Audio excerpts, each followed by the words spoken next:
And Pablo, hi. We can just do the back and forth like we did last time. That worked well. Hi, everybody. Welcome, welcome. We'll give people a couple of minutes to get all loaded in. I'm so happy to have y'all here this afternoon. I know it looks like I am in Mexico, but I am actually in Houston right now on my way to a surprise city to check out locations for our next Move Abroad Con. That sounds amazing, Jen. Oh, We're that's very excited. exciting, and there's a little bit of mystery in it, which I love. I try to be a little bit sneaky. I'm not really good at being sneaky. Anyway, so welcome everybody here. Thanks so much for being here. We're very excited to talk more about Riviera Maya and our trips there. Of course, I live close by to Riviera Maya myself, so I have the luxury of being able to pop over there anytime I want. And we have our hosts today, Sylvia and Pablo. Sylvia lives in Playa del Carmen. She's going to talk to you about why she loves living there. And we do have a trip coming up in October, which butts right up to Dia de Muertos. So with that, Sylvia, I just want to introduce you. If you want to tell us all about why you love living in Riviera Maya. I always want to say on Riviera Maya, in Riviera Maya. Yeah, we say in, I think, but I think on goes well as well. So hi, everyone. My name is Sylvia Galamboshi. I do have a slide about me, but let me just quickly answer your question, Jen. Riviera Maya, Playa del Carmen is the city where I live, and that's somehow it's a place I fell in love with. I don't do well with cold weather, so that was one of the major considerations. It's really nice and warm here. You'll hear about it in the webinar. We'll talk about weather. And it's the sea. I think Riviera Maya has the most beautiful beaches around the globe, and I have been lucky enough to see a lot of beaches around the globe. I used to work for Princess Cruises, so I actually lived at sea for 5 years. And I'm a beach babe. I love the beach. I'm a scuba diver. I love strolling on the beach in the morning, in the evening. This is how it winds down. So I was definitely looking for a place that has nature to offer, that has the beach to offer, that has a relaxed lifestyle, as opposed to the busy city life that I used to have before. So these are some of the reasons, but there's so much more to talk about. And so let's quickly start if you're ready, if you're all ready. Absolutely, Sylvia, absolutely. So let's continue, and then I'll give the word to Pablo, who's my friend and also my partner in organizing the scouting trip here in the Riviera Maya. So I'm originally from Budapest, and in Hungarian we spell my name with a Z in there. I would just use the Spanish version. It's easier for everyone here on this side of the world. And yes, we've been here with my kids for the past 5 years. We're actually celebrating 5 years a couple days before the scouting trip starts, so on the 22nd of October. I'm also Expats Riviera Maya specialist, and I have been helping people for the past 10 years with expat related decisions. Do I move? Do I not move? How does it feel like moving? What happens with me after I've moved, both from a logistic but also from an emotional perspective? This is something I've studied. This is something I have lived. I myself have moved 10 times in my life with and without kids. I've lived in different continents and different countries. So it's my knowledge, it's my experience, and it's the passion of my life as well. And again, going back to the original question of why Riviera Maya, why Playa del Carmen?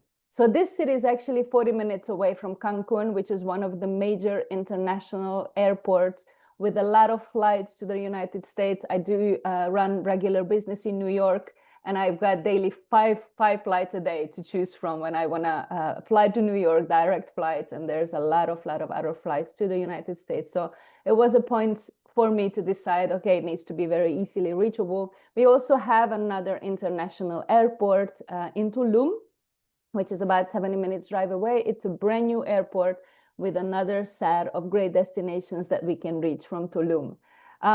So Riviera Maya, what is it? It's, well, in the US, you'd call it the Mexican Caribbean. Here in Mexico, we call it the Riviera Maya, but it's the same thing.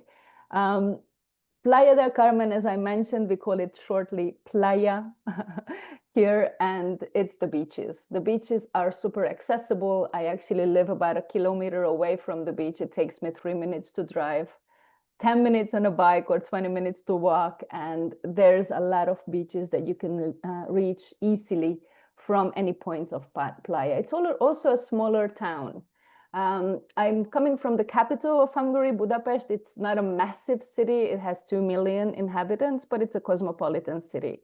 And I was looking for something smaller. I was looking for something a little calmer, but still something that has everything. So Riviera Maya has 5 cities that we're going to show you, and Playa del Carmen, its population is just a little under 500,000. So it's big enough to have international schools, to have the major shopping centers, to have basically a theater, entertainment, a lot of restaurants, all the services you might need to run your life on a daily basis. But then it's not massive, it's not big, it's not confusing. Even in traffic, to drive from one end to the town to the other, it's like 25, 30 minutes maybe. So it's very livable.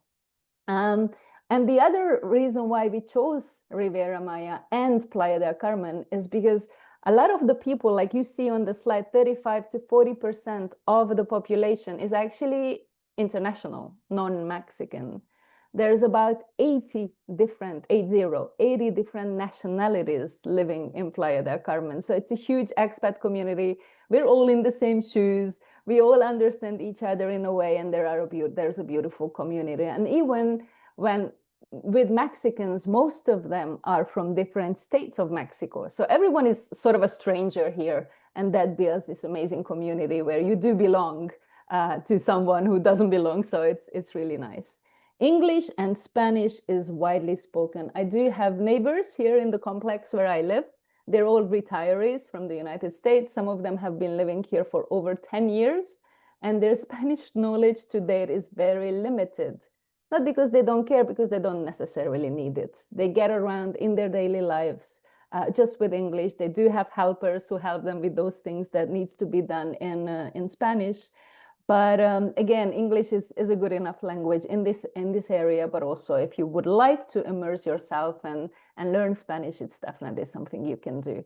So it's a very open-minded, nice community. And these are some of the reasons why I moved here. And Pablo, my friend, he does not live Hey, here, but he loves the area. So go ahead, Pablo, introduce yourself and tell us a little bit about yourself. well, thank you everybody. I'm really excited. I see 50 people are connecting to this call, so that's amazing. I actually help people move to different places, not just to Riviera Maya, but Panama, Costa Rica, many different countries.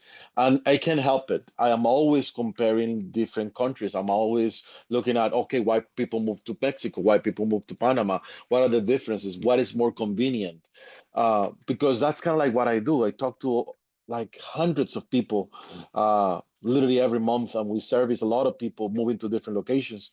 And I might also sometimes get a call from somebody that, oh no, this didn't work, I need to move back. So this is very intriguing to me. This is one of my, like with all of these contexts, Riviera Maya, Cancun, Tulum, Playa del Carmen is one of my favorite locations. Mexico, in fact, is Mexico in general is one of my favorite locations. And this particular location is very strategic. It's very key. I know the local language. I deal with different countries. I have lived abroad in different countries as well. Um, and it's one of the easiest countries to move to from the immigration standpoint, even from the paperwork and to do immigration, even the cost of the the cost of the immigration part. It's a lot more affordable than Costa Rica, than Panama, than Portugal or Spain. Like just the cost, the process is faster, quicker, and it's just right next door. Uh, you have access like logistically. Well, that's what I do for the most part in my life is shipping and logistics. Logistically, Riviera Maya has international airports. Even Merida, which is is also very close to the area, has international connectivity. Also has connectivity to all over the country in Mexico, and also there are international ports that get directly Puerto Morelos and Progreso. So it's easy to access. Time wise, it's also very easy. When you move to another place in Europe, you have to deal with other things. You have to deal with, the 10-hour, 12-hour flight. You have to deal with the different time zones. So this is a lot easier. If you ever need to take a flight within a day, you can just look what's available tomorrow and get a flight and be in Texas or be in almost any city in the US. It's very well connected. It's easier for you to do the first time transition if you're looking to move abroad. And I would say a lot of people will say, well, Mexico isn't that dangerous. And I will say, that's very, not really. I mean, if you go to a big city like Chicago or New York or even Miami downtown, I mean, I would say I would rather stay in Playa del Carmen. And Playa del Carmen is a very walkable town. It's small. It's a small walkable town that's got everything you can think of as far as amenities and from anything from all kinds of things to do to like banking and anything you can think of. And on top of that, being this such an international community, um, is being this such an international community, it's very welcoming. It's very, very welcoming. I have a friend who is very active, and we have this friend in common. He called himself Dynamic Mike, and this is just his story. And I asked him, why do you end up moving to this area? He is a super social person, so he's like literally almost every day of the week he's got the photographers club, and then the next day the public speaking club, and then the next day the salsa friends club. There is like a thing to do if you want to get involved in community. And also I know Sylvia is part of the women entrepreneurs. How do you call the women entrepreneur club within Playa del Carmen? Yeah, it's uh, called Amex. It's an American, it's a Mexican Female Entrepreneurs Association, which is part of a big global community. So yeah, there's a lot of So, things to so, do. so you can pick any association and be involved with the Mhm. community and get contacts, and live a really active life. Or you can just maybe live 30 minutes away from any of the cities that we're going to be talking about and be literally away, be literally in your own little sanctuary. So it's got everything. It's got the connectivity. It's easier for people to move and to taste the waters. Uh, and at the end of the day, I don't like personally. I don't think I want to convince anybody to move to this place or another. I can help you if you move to Portugal or if you move to Playa del Carmen. I can offer you a service. So I don't really care. Like if you move to Playa del Carmen or other places, I just after comparing all of these different opportunities for people to move abroad, I do believe Mexico has a lot to offer, and this area is makes it very easy. And that's what these scouting trips are for. These scouting trips are for you to experience for 5 days, get to know what's a place like this that if you don't end up learning anything, which I really doubt, we're gonna have a series of like, speakers and experts talk about different topics. But even if you don't learn anything, you are coming to experience one of the most beautiful places in Mexico with beautiful ocean and a lot of different activities for you to enjoy and a small 5 day holiday. But on top of that, you have the opportunity to connect with local experts, people that are going to be helping you if you decide to move. And they're going to be teaching you what to be careful, what is good, what is bad, things about anything like real estate, immigration, all kinds of topics that people need when they decided to move to a different country. Absolutely. And I like how you say, Pablo, that for you, from a business perspective, it doesn't matter where they move. Well, for me, it does, because I Yeah, have yeah. fallen in love with Playa del Carmen, and this is what I want to show everyone on the scouting trip. So let's talk a little bit about our area. Thanks, Pablo.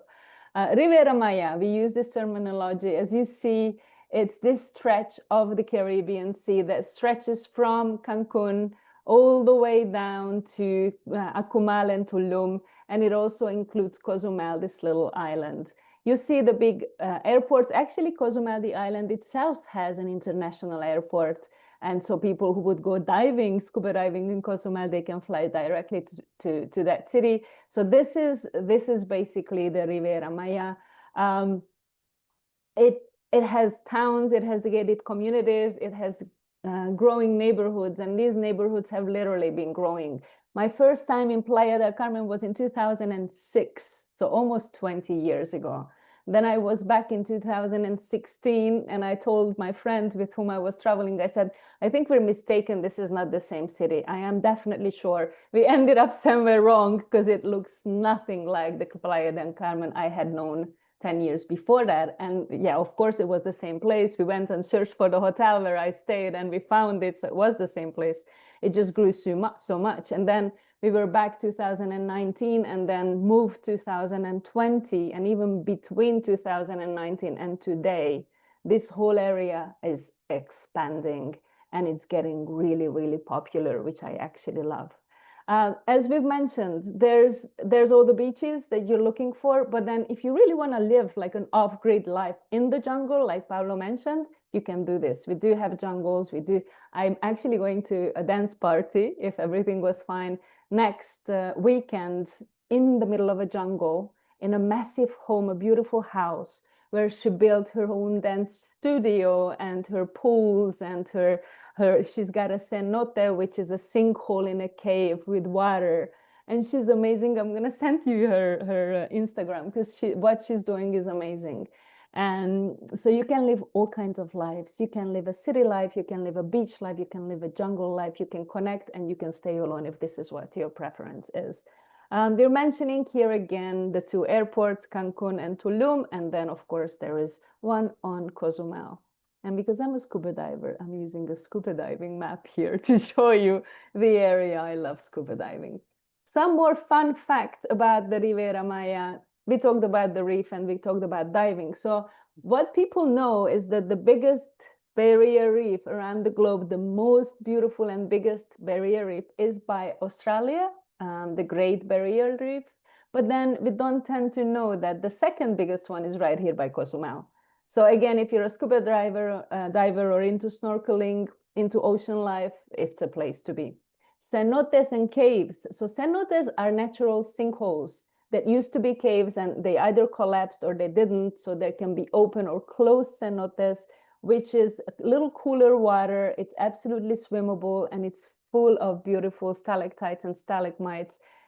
Those big columns that were built by nature during centuries and centuries, and they're massive and amazing. I know, Jen, there's a lot in Merida as well, and we actually did visit one with Pablo in Valladolid. So they're all around the Yucatan Peninsula, and they're beautiful. We have loads of them here in this area as well. If someone is into culture, the Mayan heritage, it's amazing. Chichen Itza, the big temple, the big pyramid temple, built by the Mayans, is actually one of the UNESCO's World Heritage.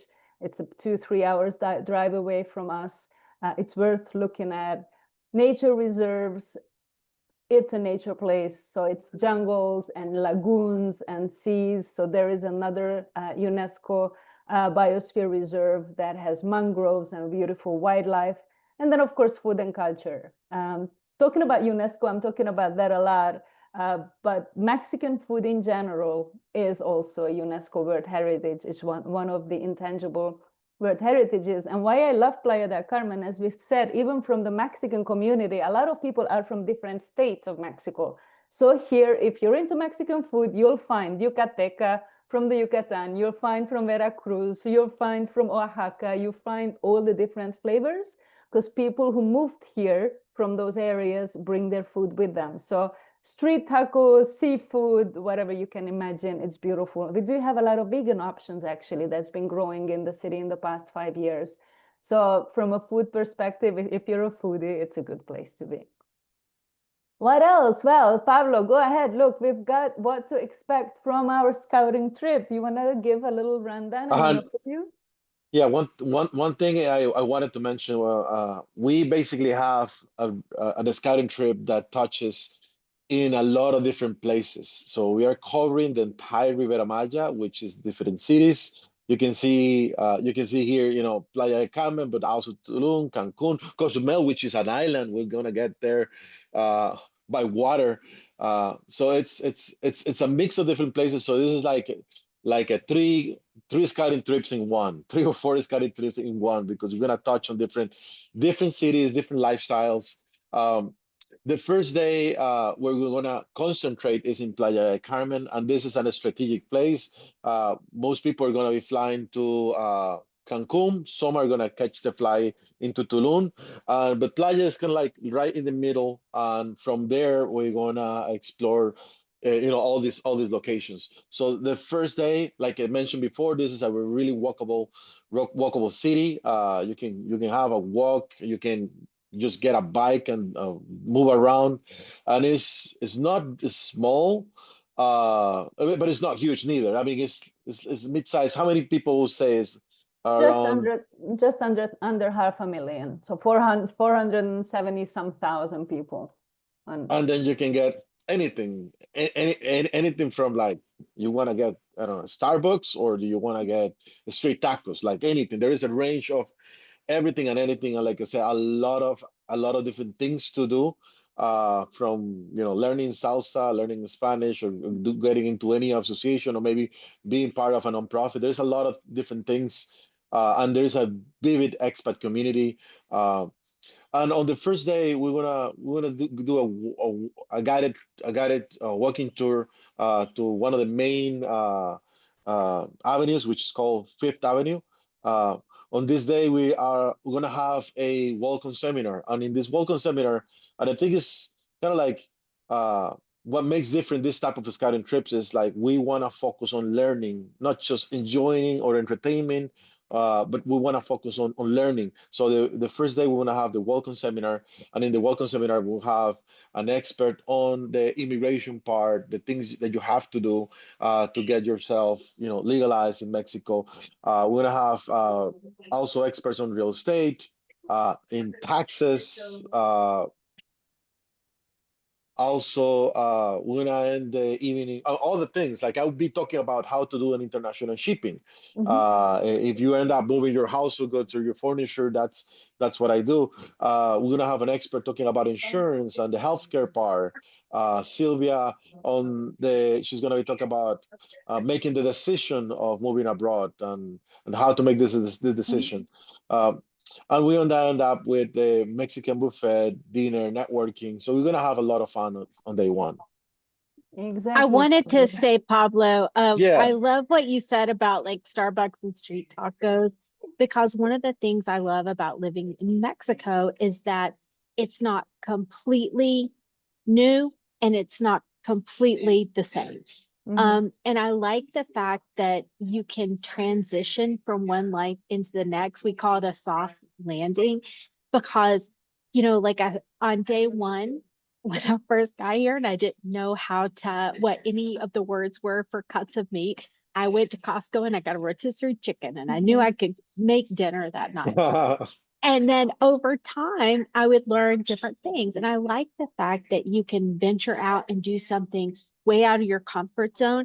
And then you can come back in and do something that feels very American. And in that way, I think it gives you confidence Mhm. to be an immigrant. Because if you're just dropped into Timbuktu and you have no idea what anything is or where anything is or how to get it or what the food is, it's a massive transition. And certainly some people can do that, but most people can't. And Mhm. what I like about being in Mexico, and especially in a place like Riviera Maya, where you have everything that you're familiar with, but right beside things you've never heard of, never tried, never tasted in your life, you can have cheese ice cream, or you can have a big bowl of crickets if you want. And then you can have a Big Mac. And so Yeah. I think that finding that moving abroad is a lot about balance. It's not about I'm never going to order another Amazon Prime package in my life unless you are very, very brave. It is, I'm going to rely on Amazon less and I'm going to start to shop local more and slowly transitioning so that it's not so jarring. So I wanted to call Yeah, out that you were it's talking about that because I think eh, that's really good. just to that point. I do have the feeling. There is a meat. Like I have this idea that a lot of people think that Mexico is like the Wild West. Like this is nothing like the Wild West. You have everything. You can Mm. get your Netflix or your Disney Plus or anything, Completely agree. or you could live close to nature, disconnect yourself, be a yogi and love your yoga and enjoy the energies of all of these people that are melting from different nationalities. So it's like this place has everything and anything you need. You could drive a brand new, I don't know, F-250 or Dodge Ram 1500, or you can just get a bike and and live a walkable life in Playa del Carmen.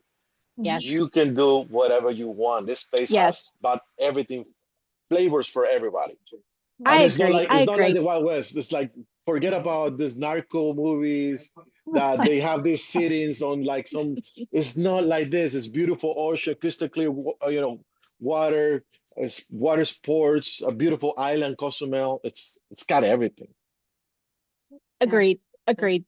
Absolutely. And there is Costco in Cancun, there is Costco, and there's all those places that makes it not only a soft landing, but also, when you really miss home, because that's going to happen. We have to be honest. It does happen.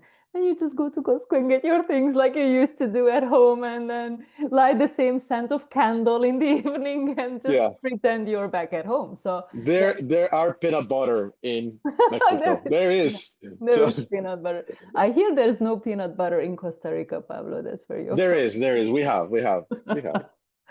So yes, but the first day, as Pablo mentioned, I think why it's special is because we are lining up all those experts that we have both been working together with, Pablo and myself, for the past years and years. So we actually handpicked them and hand selected them to make sure that we're not only bringing quality but also nice people. Most of them are actually expats themselves, or they have lived abroad, so they know how it feels. And yes, so we're going to have all these people talking to you of what you really need to know when you move to Mexico, basically, and to Playa del Carmen. We're also going to have a networking during the day. We're going to have lunch, and we'll be inviting some expats that already live here in the area. Dynamic Mike is going to be there, so he's going to talk Yeah, about his super cool experience. guy. He's a really nice guy. On the second day, we'll do a little bit of zoning of Playa del Carmen on the first day, and on the second day, we'll be visiting some other areas. One called Puerto Aventuras. It's a smaller community, about 23,000 people. So a smaller, I wouldn't say it's like a village kind of thing. It to me, that's not really Mexican in a way, but it's very manicured. It's beautiful. People feel very, very much home, safe and secure. Has a beach club, has a laguna with dolphins, restaurants around the area.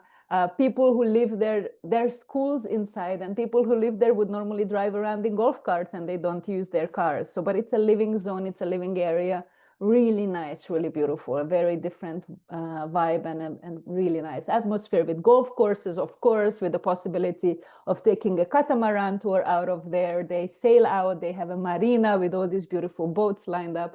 It's really nice. So we're going to show you that why, because a lot of Americans choose to live in this area, choose to live in Puerto Aventuras. Playacar is again a gated community that's within Playa del Carmen. My son, I've got an 11-year-old son. He actually goes to a bilingual international school within Playacar. So again, it's about 6,000 to 7,000 people in that community. Really nice. Another golf course, another amazing place. I did my walk there in this morning. I'm going to have a post about it. It's beautiful there too. So we're going to show you those areas that Americans would normally pick when they move to Playa del Carmen or to the Riviera Maya. And then, of course, as I said, I want to show you everything, guys, that made me fall in love with this area. So on this second day, we're going to do a Mexican cooking class. So we're going to cook our own food and we're going to eat it together. Of course, there will be tequila and mezcal involved for those that are up for tasting these local spirits. And with that, we're going to close the day. We're going to talk about our experiences and what's next for the following day. Because on day number 3, we go to Tulum and Akumal, right, Pablo? And Akumal to me, it's one of the most beautiful places. It's smaller. It's a smaller town. More exposure to nature. Uh, There's things to do, a lot of things to do. So we want to explore this. We do some zoning, so you get an idea of what type of perhaps real estate it's available. And we're gonna also have a lot of adventure because that day we're gonna have an ATV tour, zip line. It also has a cenote. So it's a day that we're gonna learn and explore an area, but also we're gonna be doing a lot of different things together as a group, so we can all connect, but also have the little like the experience of what this area has to offer touristically on things to do, entertainment as well. So Tulum and Akumal are the areas that are more specifically Akumal that is a little more off-grid. So both Tulum and Akumal has a beach side and the jungle side. There's amazing complexes where you can live close to the beach or right in the middle of the jungle, basically surrounded by nature. And we want to show you this. Akumal is really small. It's like 20 some thousand, maybe 30,000 people. Tulum is a bit bigger, maybe half of the size of Playa del Carmen.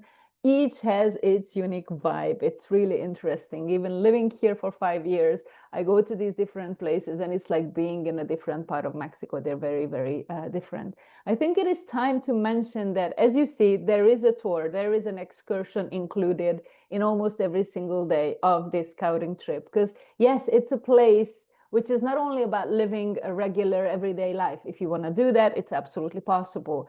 But the place has so much to offer that we wanted to make this like a mini vacation kind of thing. So you get to know all the information you need. You also get to see these places from a housing perspective and all that.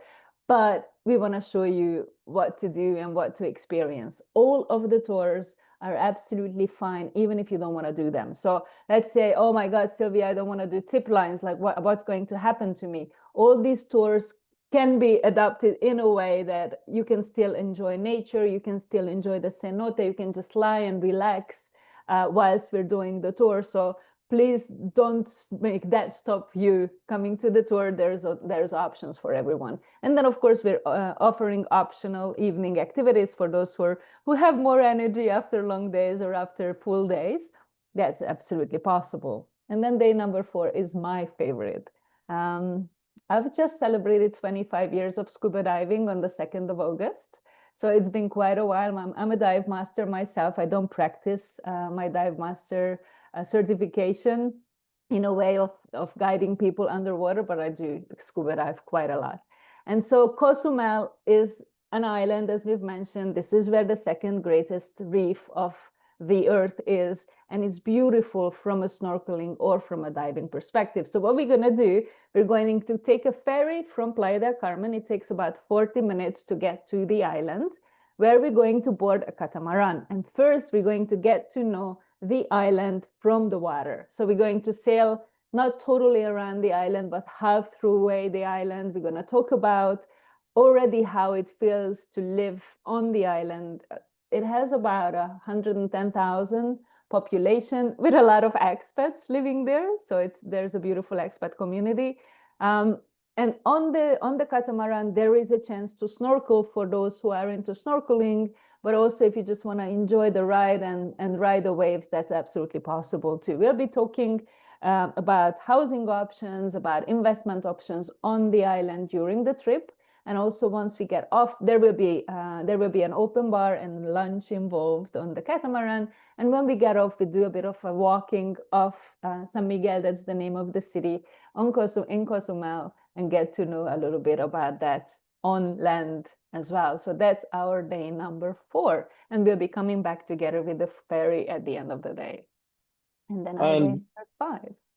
And day number 5 is Cancun, which is the largest of the cities we're going to be visiting. And that's literally, you can get anything. This is a bigger city. It's got an international airport. This international airport is actually a super well connected airport. There's a lot of flights that come from the US and to not just to the US, but also very well connected to the rest of Latin America. So it's super well connected. On that day, we're gonna do some zoning. We're gonna do a tour for the hotel zone and the marina, and we also gonna do a tour where we're gonna learn how to shop like a local at the mercado.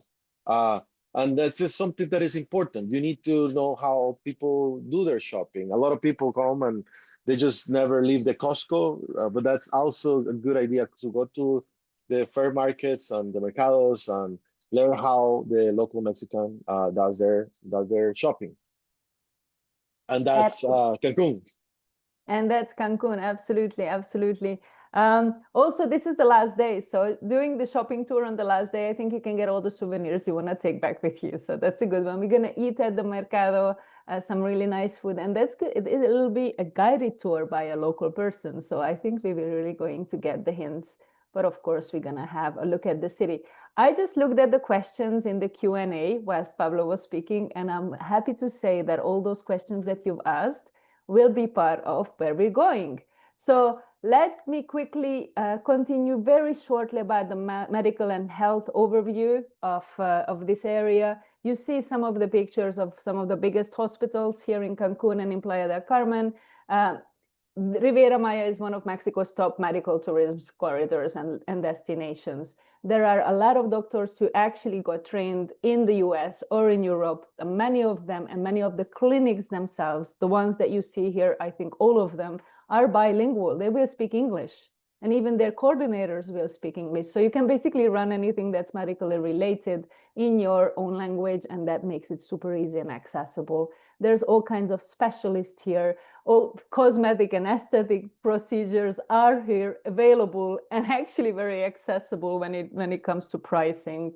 Holistic and wellness options, spas, temazcal, all kinds of IVs, IV therapies, recovery services, physiotherapists coming to your house, speaking to you in English, very accessible prices. We all have that in this area. Also, any hormone therapy or any of those clinics that you might need, again, we have them in Cancun with specialist doctors. And as we've already mentioned, and as Pablo has highlighted, it's a very easy travel and very easy recovery place as well for any medical needs. Insurances, we will have a person, our friend on the first day, who's going to talk about the medical insurance situation and what are those tricks you need to know, but you do have coverage with a lot of the US insurances.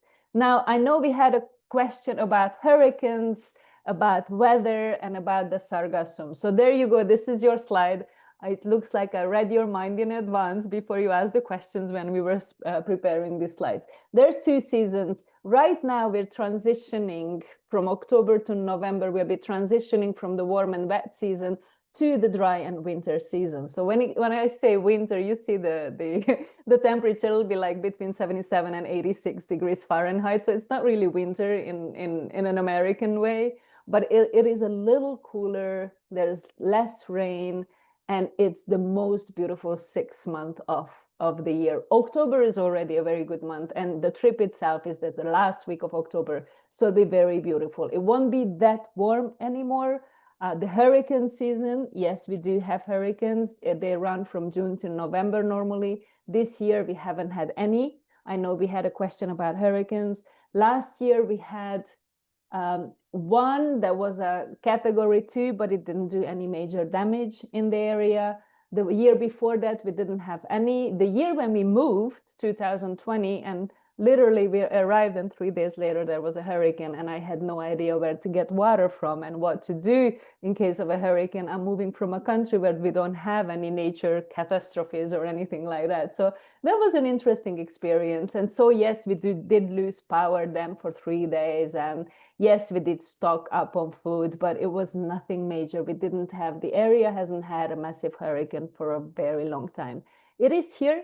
Again, the more in you go to land, it's the less effect. But as I said, I live 1 kilometer, which is like a little over half a mile away from the beach myself. I live up on top. I have a penthouse, so I own the top 2 floors of a building.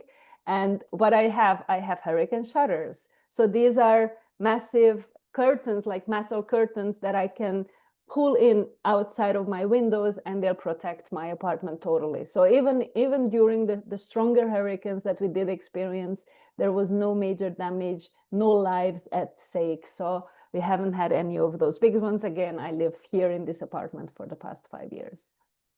Sargassum, seaweed, it is a thing here, and it's periodical. Normally we would get packs of seaweed patches between May and September. And even those days, like we're in the season now, the season is fading away. But even then it all depends on the wind. So there can be some really clear days where there's hardly anything, basically nothing. And then there are some days when it's a little stronger. It's not around the whole year. And also there's always beaches where you can go because they have a different layout and they don't get impacted by the sargassum. So yes, it is a thing.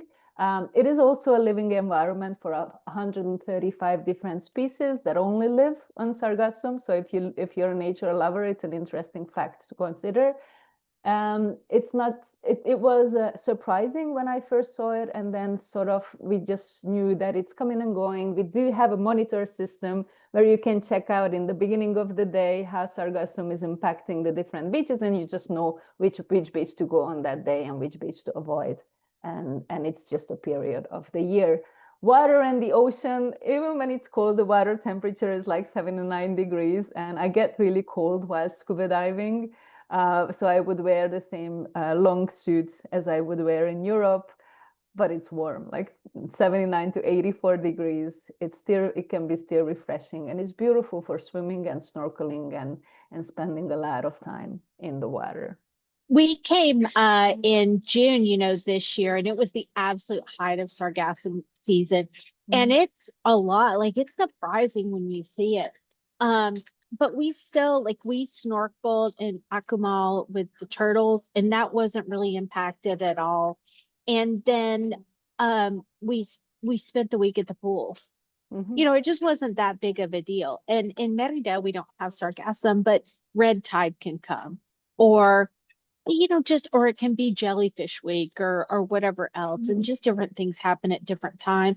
I'm hopeful that they can sort that out, in climate change or whatever it is that causes it. But in the meantime, you just adapt to it, and you can always spend more time at the beach when it is not sargassum time.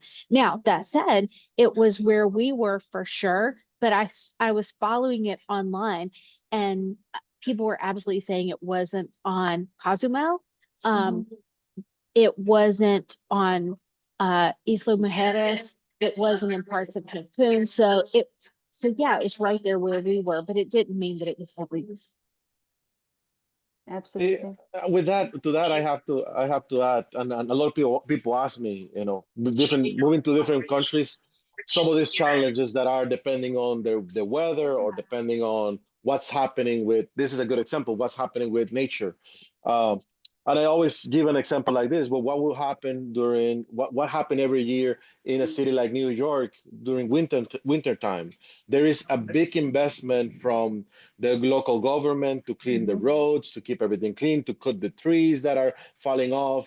It's something that is kind of like the rhythm of the area. It's the same thing. You move to this area between the government and the private hotels and the hotels association. They also have programs. They clean they're constantly cleaning the beach and making it prettier. And they're always coordinating, looking for ways to make it better for the visitors and for the people who live locally. So regardless of the location you are in, you sometimes have to adjust, and you sometimes have to learn what are the things that you have to do to have a better, I guess, experience. Like I live in the tropics. I live in Costa Rica. Right now it's raining. This is rainy season. Um, and you have to learn how, you have to have a house, with open windows and doors, because there's a lot of humidity. It's very humid, and a lot of people will complain there is humidity, but all you have to do is clean your furniture once a week with white vinegar, and that's how you adjust. In New York, maybe you have to clean your driveway and your windshield, and it's every place you go, there is something that you're gonna have to get adjusted to. For sure. For sure. Completely agree with that. And it's trade-offs and whatever else. But somebody who's not used to it, like I just didn't find it to be that big of a deal. Oh no, we had to spend the whole week in the pool. Wow. That's bad. It's too bad. Yeah, it's too bad. Yeah. Yeah, thank you both for mentioning this. And as you say, Pablo, it's actually even the Mexican Navy involved in cleaning Yeah. sargassum before it gets to the shore. So they've set up all kinds of protection mechanisms and systems to keep it away from the beaches as much as possible. And interestingly enough, in the past 5 years, since I've been observing the situation, there are various industries that now build on the collected sargassum. So they actually build or make building bricks out of the sargassum, and I found it really extraordinary how they're adjusting to that, what nature basically gives us. So yeah, so That's cool. yeah, it's super cool. So that's about weather and all this. What else do I have for you? And then we can go into the questions. We talked a little bit about crime, and Pablo has already been talking about this. So let me drop this back to you. It's pretty much what you were saying in the beginning, Pablo. Basically, what we say here, context helps. Metropolitan big cities like Miami, Los Angeles, New York, or Chicago, they have similar or higher perception than Mexico's resort cities.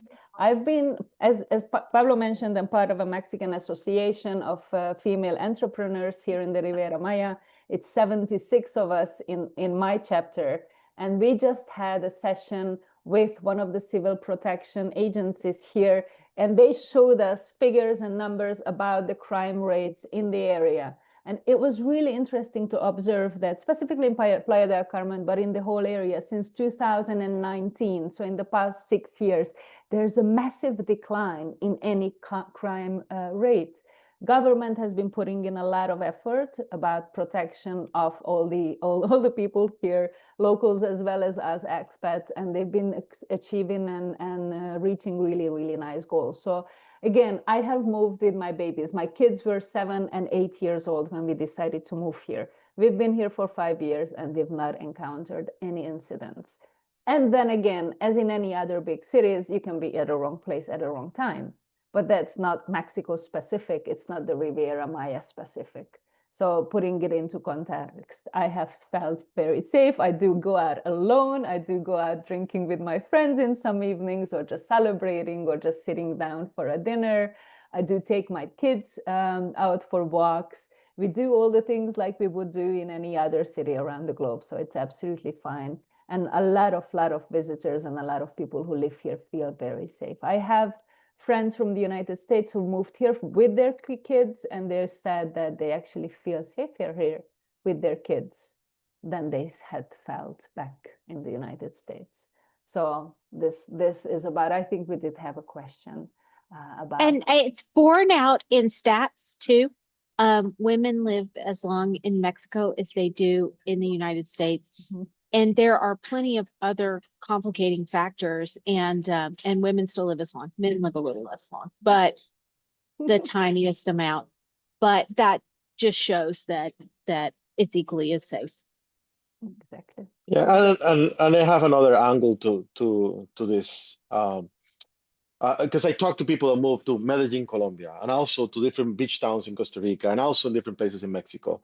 And what you see is people getting in trouble when they get into, like, they want to get into drugs, they want to get into bad habits, they want to get connected with the wrong people. Of course, if your circle in any place you go, regardless if you live in Playa del Carmen in Miami, and if your circle is around this, drugs addictions or prostitution, sooner or later you're gonna end up in a bad situation.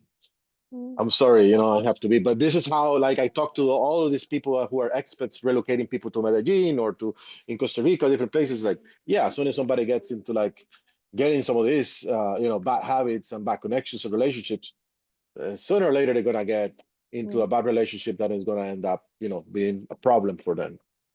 Yeah. But for that, you don't have to move to Mexico. Yeah. That can For that, you happen can here. stay. You Yeah, can stay in that can Oklahoma for that. happen anywhere. Okay, I'm gonna show you what expats actually like the most about living in this area. As we've already, it's basically a summary. It's the warm weather, it's the white sand beaches, it's the reef and the cenotes, the culture, the nature here, trips that you can do, the Maya sites. It's really affordable, and we did have a question about affordability, and I'm gonna talk to you a little bit about on the next slides about properties. Daily cost, healthcare, dental, many services are super low compared to United States or Canada. housing ranges as well. I'll show you prices on the next slide. And as I've said already, you can actually get away without speaking Spanish. It's nice to learn. I think what my approach on this is Mexico has given me a new home to me and my family. And I felt personally that the least that I can do is to get to know their culture and to speak and learn their language. Hi, Elena. And so this was something important for me. But then we're not the same. So if you just want to keep with English, that's fine too. And then, of course, the community, the connectivity, all the locals and all the expats that live in the area, and then those flights that you can just catch if you want to go home. And we have to look at the other side as well, because I don't want to sell you a pink bubble that then is not just pink, right? There's no such thing as perfect in life. So what I personally struggle with and am getting used to is inefficiency. So when you say we're on Mexican time, it is actually a real thing. So people being 10 minutes late, 15 minutes late from an appointment, even from official or business appointment, it's super normal. On the other side, I found it really interesting because when I was late once and I was like, oh, I'm really, really sorry. And I felt really bad about being 7.5 minutes late. They said, Sylvia, sometimes life gets in the way. Don't get overwhelmed, don't overthink it. It's okay. We're here. And it makes you feel like, oh my God, yeah, I can actually relax, and set my mind at ease. So it was really nice. But then again, when you're waiting for a plumber to fix your toilet, and the plumber is like he would have been here half an hour ago and he still hasn't showed up, and you don't even know if he's going to come or not. And then they cancel the last minute and they say, I'll come tomorrow, mañana. And then you never know if mañana is actually going to happen. So, but this is time that we get sort of used to. The yes culture, it's connected. They say yes to everything. They don't want to hurt you. They don't want to be come across like someone negative. They don't want to, but it basically hurt your feelings. So they're going to say yes or keep quiet, even when they really mean to say no. So it's really interesting. It's a big adjustment that I had to sort of get used to. I think that was the hardest for me. I don't know if it's the same in every Latin American country. It is. It is. It's very similar. It's very, very similar. And to that, you need to, once you learn the culture and how it works, you know what to expect better. Oftentimes, the difference in culture, makes you come into calling somebody into this negotiation, because that's how you are, right? This is kind of like you are like straightforward. You give me the numbers. And in Latin America, it's more relationships. It's you build the relationship. You're nicer to this, whoever is the provider. It doesn't matter that you're paying. What matters, people pick and choose to work with the nicest sometimes, and people will not say no very easily. So it's like almost you have to sell the idea to like, hey, come to my house. I got this. Maybe we can grab a beer later. And then just I'm over making this. I'm overreacting to this. But I found out in my personal experience, my business, that I can get 110% more when I'm talking to my providers and everybody in my circle, when I get them on my side, and that way I get a lot. And even with that effort, sometimes the guy who fixes the toilet that did not show up on time, even with all that. So it's good to be flexible, understand the local culture, be resourceful. If something is not the way you are planning, it doesn't happen, you have always there the plan B. What if they don't come on time? Okay, we're gonna have to go maybe to the club or to the beach club that day, whatever, because the water is not working out or whatever. You have to be a little bit of resourceful sometimes, and we are probably over making it because this is how it works. People get their service. There is an economy, so I think we are over making it. I get stuff done. So I get stuff done. Yeah, So yeah, I get stuff done. I just had my pump fixed this morning by a dear friend who I trust. So I know who are the people to call if I really want American level services in Mexican prices. We've got this. Actually, this exists even here on this side of the world. And so recycling and garbage, you probably read that on the slide. It's something we're getting into on this side of the world. It's not to the level what you probably have back home in the US, but yeah, it's a difference, definitely a difference. And with that, talking about a little bit about real estate and just some of the points, the price point is super accessible compared to US or Canada. I had a question, I saw it in Q&A, $4,000, could you live a life easily, super easily? I'll Yeah. show you prices on the next one. A really interesting one, foreigners can actually own a property, and we will have a real estate and corporate lawyer talking about how it's possible on the first day of our scouting trip in the seminar, because yes, it is absolutely possible. You need a bank trust type of thing. This is how I own my property personally, but it is possible to own as a foreigner. Winter season, as we said, it starts from November till April. This is our peak season. This is where most of the people would be coming. We also have the so-called snowbirds from Canada and the United States who would spend 6 months of their time of their year down here and then would be going back to their home country in US or Canada for the other 6 months. And so there is a seasonality for long-term, short-term rentals, whether you decide to invest and then rent it to someone else, or if you're looking for rentals for yourself, there is seasonality between the prices, but still these would be affordable. I've mentioned I live in it's a 2,000 square feet, 2-story penthouse with a beautiful rooftop terrace and a small jacuzzi on the terrace.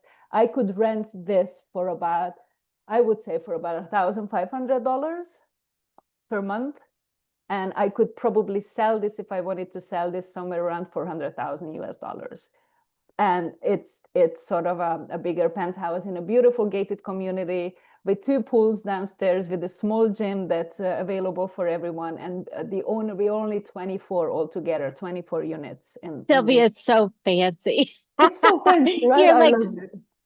my penthouse with my 2 pools. But it's really nice. It's really nice. And it's really super affordable. This is why I say it. Like, I'm visiting friends in New York, and this friend of mine lives in a 1-bedroom apartment. It's a small apartment in a nice area, I have to admit.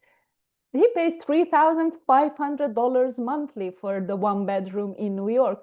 From that money here, you'll have a whole house, beachfront, 5 bedrooms, 2 private pools. So then this is why I'm saying, like, here I do find it super accessible, specifically if you compare it to the Mexican or to the US market. For a smaller 2-bedroom apartment, you would get it for maybe around $700, $800 per month. Yeah, Emily, she had an apartment. One of our friends who helps us coordinate this scouting trip, Emily, she had almost in Fifth Avenue, kind of like the main place to be. Like she walked like 2 steps and she's in Fifth Avenue with the rooftop, with the pool, with ocean view. Beautiful place. $700 for a studio. Yeah, and then they increased the price to like 800, and she was upset. It's in the, I'll say it's in the prime, kind of like the Exactly. prime place to be Prime in place. Playa del Carmen. For Absolutely. a studio, yeah. Absolutely. So, and here the picture itself is actually Playa del Carmen, and you see the reefs and you see the beautiful turquoise ocean. I love it. Rentals. Let's talk about rentals. We talked about long term. It's typically something 12 months or longer. We would have midterm rentals from 6 to 12 months, and then of course there's the short term ones. You'll see basically sky's the limit. So if you want to rent something for $6,000 per month or up, we will have options for that. But you could easily find livable, good, newly built apartments for about $700, depending on the location. You probably will need a car and drive to the beach 15 minutes if you live in something that's more affordable, but still nice. Pets are often accepted if those are who are traveling with pets. I saw the question about the Newfoundlander. There are a lot of dogs here. I haven't seen a Newfoundlander, but I do meet a lot of huskies that walk around that are more like northern type of dogs, and they survive. They're hot, but they survive. And then basically, Sylvia, in other parts, you know, in Merida, you take your dog to the mall. And so instead of you're walking your dog around outside, you're allowed to take your dogs to all the malls. And so we all walk them there. Is that true in Quintana Roo also? That's a really good question, Jen. Honestly, I don't have a dog personally, and I haven't seen a lot of dogs walking around in the I'll malls. go research it But while we'll you have to answer research it. questions. That's a good one. And also, what I've realized in the area where I live, I see people walking their dogs in the morning and in the evening. And then during, yes, with the AC, the dogs will survive. We've had solar panels installed. It's a thing, it's very accessible. And then you can run your AC and basically pay nothing for your electricity. So I do see bigger dogs and I do see furrier dogs surviving here. And back to properties and rentals, because Mexicans, they love dogs. So a lot of the rental places will accept dogs and pets. I'm showing you some of those areas, but we'll be showing you on the scouting trip and some rental prices as well for 1-bedroom or 2-bedroom apartments, just for the sake of it, of what it's like. Playa del Carmen is one of the most affordable places from this aspect. Back to the question of the single lady, that would be the location that I choose. I do have friends around in their 70s that live here and they're super happy, and it's walkable, and they're absolutely happy here and very accessible. That's basically one of the biggest difference between Cancun and Tulum and Akumal and then Playa del Carmen, is that it's a walkable city. If you live in the centro area, you can walk to the beach, you can walk to your supermarket, you can walk to the pharmacy, you can get your services and not necessarily need a car. And so, yeah, this is why a lot of people would choose this location when they move here. What else do we have? Well, basically, this is our flyer.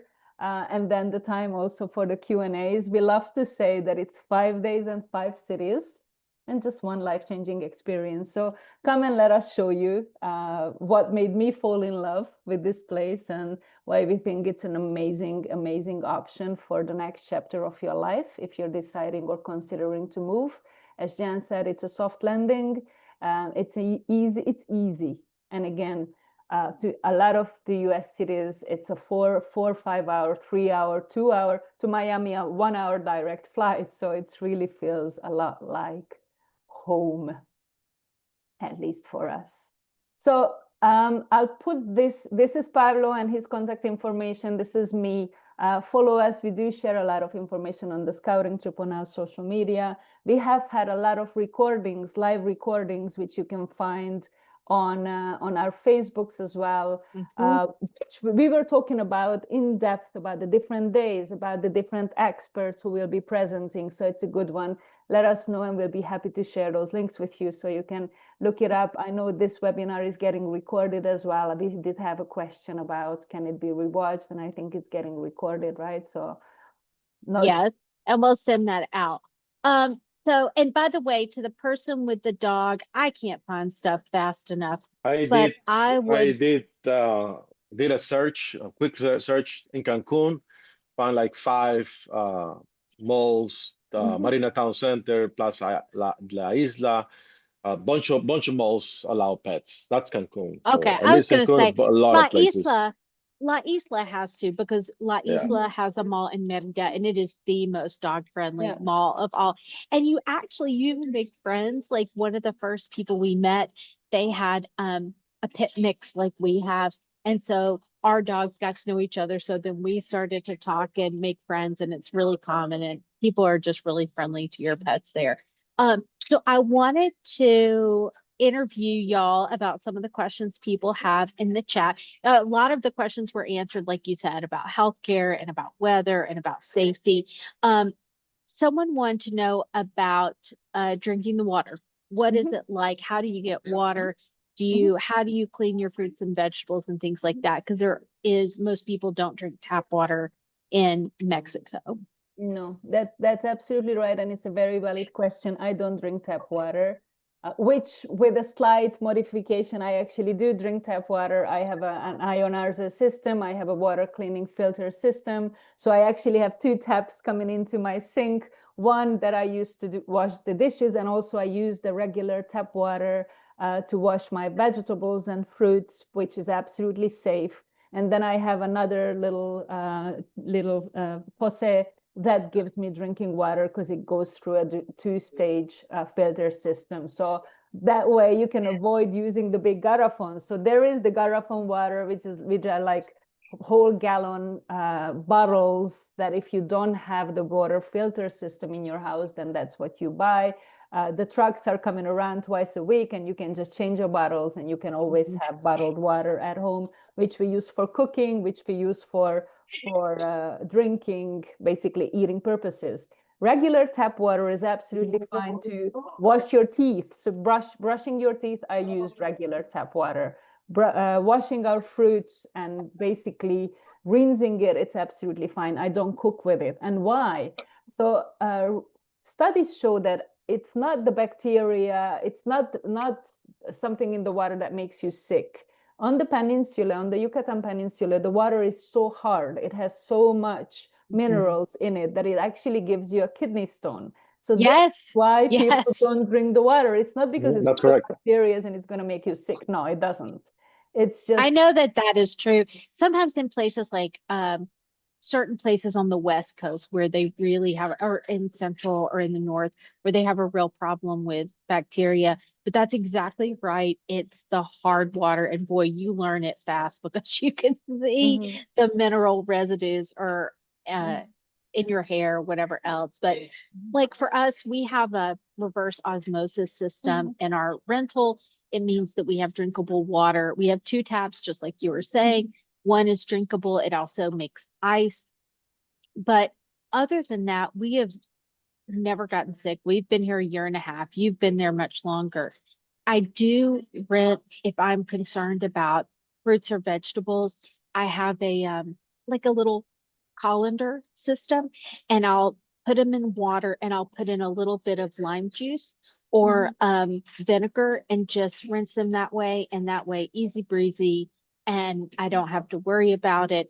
That's a habit that if I ever did have to go back to the US, I would take that habit back to the US, because I know that people often get sick from fruits and vegetables in the US as well. You know, things will go around the E. coli, and it just makes it so easy for me personally. And by the way, if you don't know that word, garrafones, it's like a water cooler, like you have in an office where you have the big water jugs. And so people will have those in their home, and they'll get water from there, and it's just no problem at all.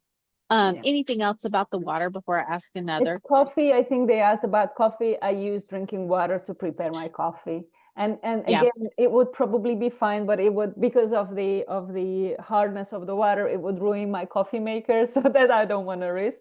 And so we use drinking water for the coffee as well. Some other Q&A, some other questions. I'm just looking at it.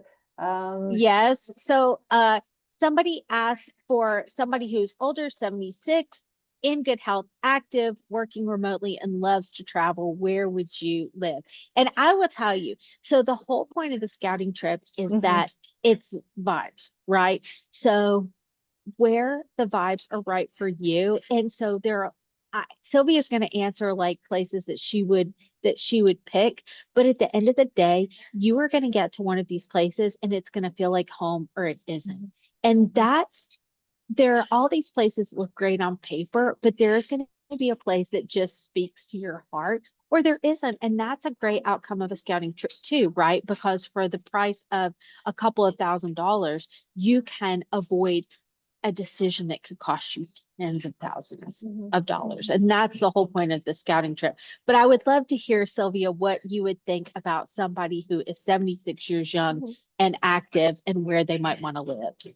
No, I completely agree with you, Jan. Of course, my top recommendation would be Playa del Carmen. Why? Because I personally know several ladies, same age, same activity, they love to travel, do their things, and they live here. So no, I know that it's livable. But then also there are similar age ladies in Tulum, and they love the vibe there better. Or there's actually another retiree community in Akumal that Pablo loves so much, and they have their own little thing, and it's beautiful there as well. And then if you love a bustling city and you really want to be 50 minutes away from the airport because you want to fly all the time, then it might be Cancun for you. That's best. So any of those locations are good. On Cozumel, if you're an islander, On Cozumel, there is also a community with same age people, and they have fun, and I know where they go and where they drink Yeah. the evening. So I have to agree with you, Jan. They go to these concerts and their live shows, and no, it's beautiful. So it really come and touch and feel and decide based on what really vibrates with you. So Yeah. some people are asking about logistics of the trips. We have several questions about that. And let me, thank you. Somebody wanted to just thank the presenters, and we will be sending these slides along and the recording. So in terms of the logistics, so what this trip includes is daily ground transportation. So everywhere you need to be. And then also, honestly, this is the only tour of its kind because they have included a ton of activities.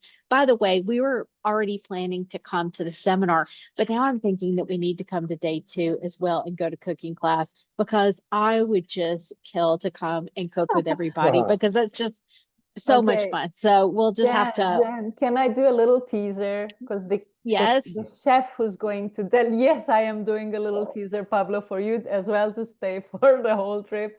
So the chef who's going to be delivering the cooking class for us is the one who cooks on the US Embassy, on the international embassies for the high-ranking diplomats around the globe. So he's the one who will be doing the cooking class for us. So if that was a game changer, please make sure you come and stay for the second day, Jan, because I think it's going to be a mind-blowing experience. We're just gonna have to make it happen.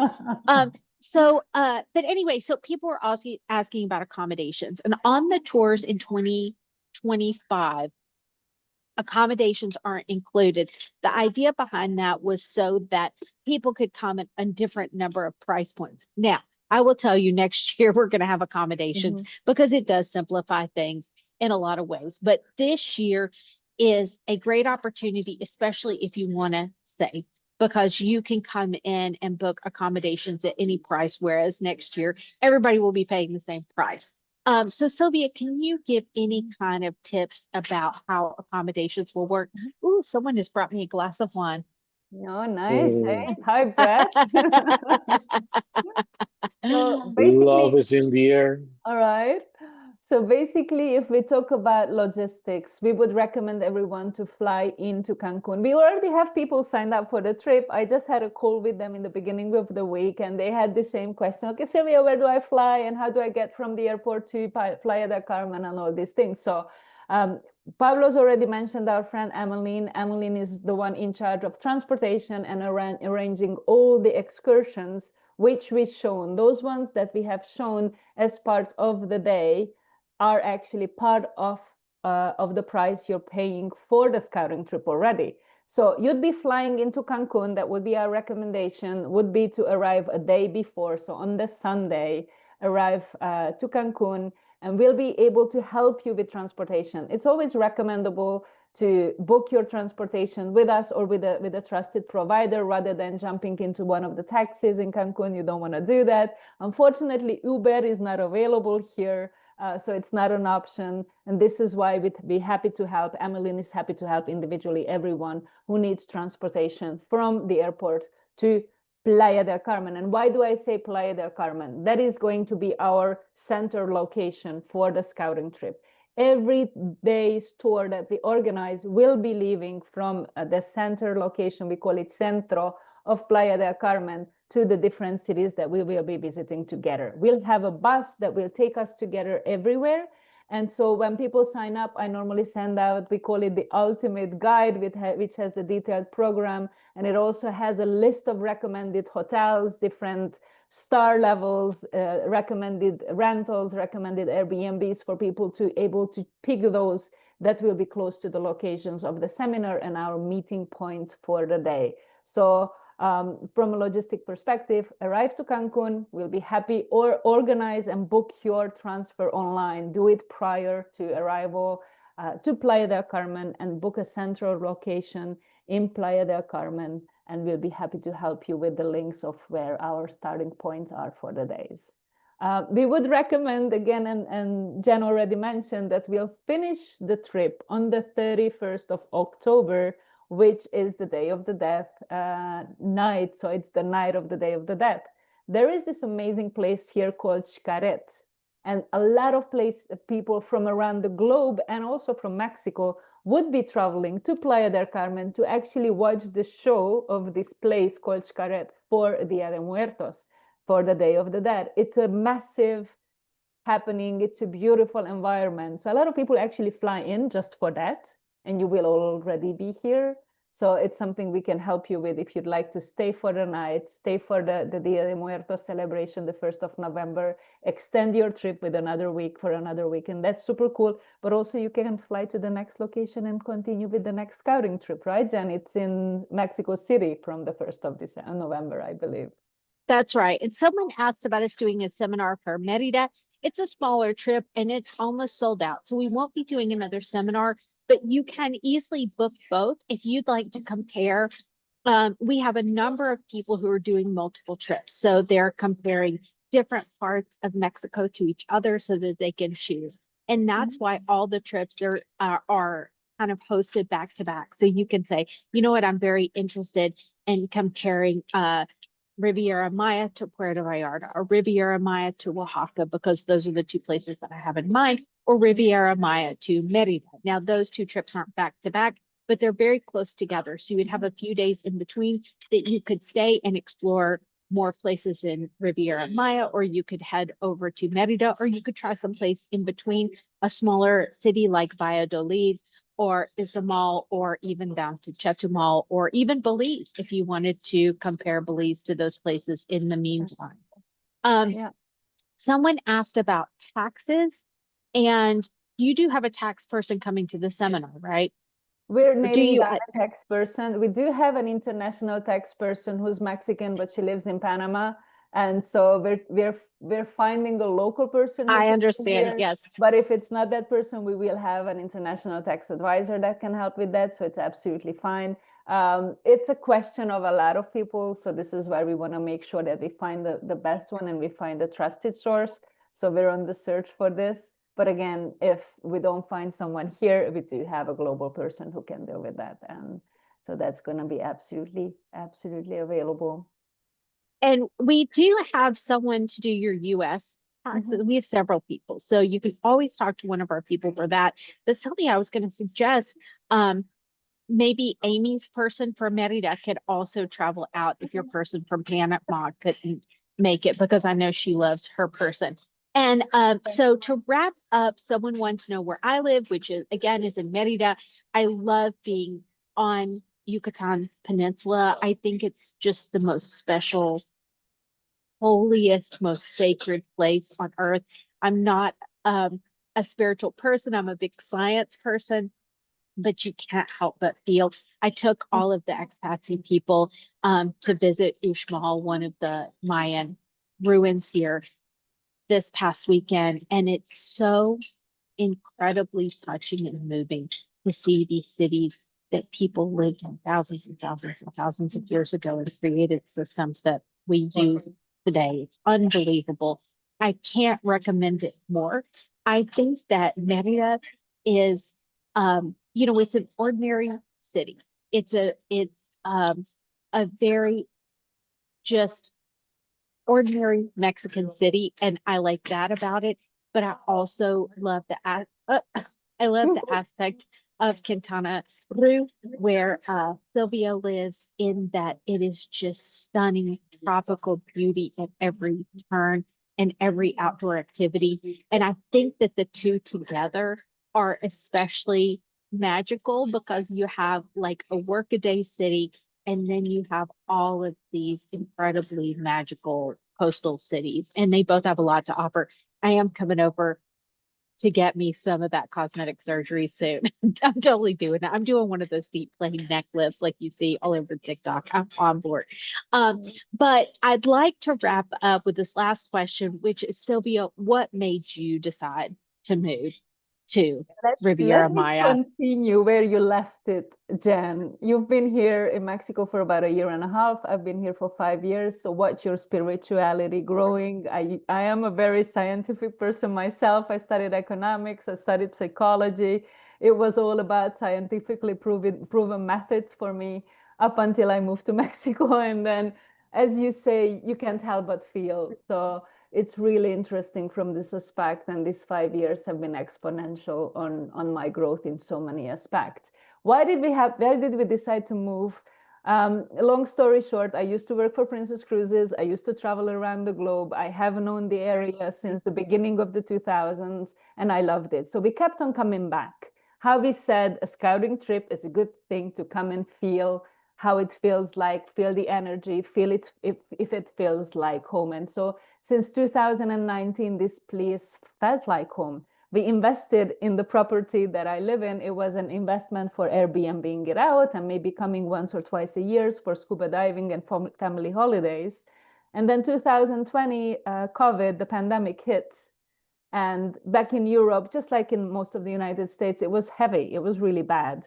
And in October, they were already talking about the second wave of the pandemic coming, and us knowing that we're going into November, December, January, which are dark and cold and rainy and snowy month back home in Hungary, where people get depressed.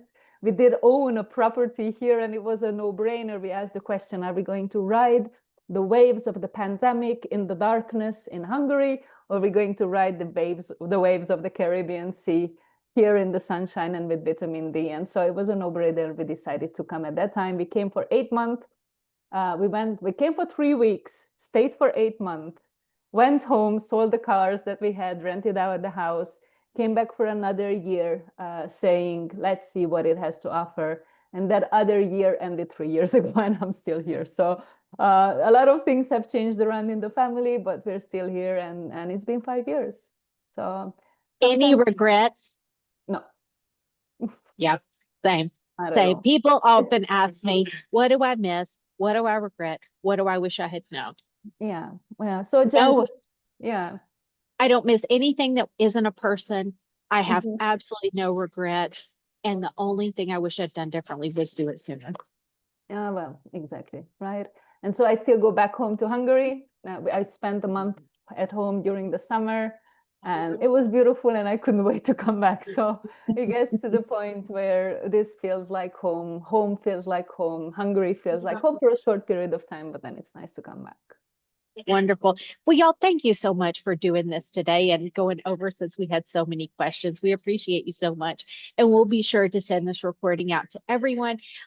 There will be another scouting trip Q&A session tomorrow. So if you have more interactive questions just about how scouting trips work in general, feel free to register and come to that. I'll put that link in the chat. It will say that you're doing it with IKEA, but she is on vacation herself, and so it will be with me.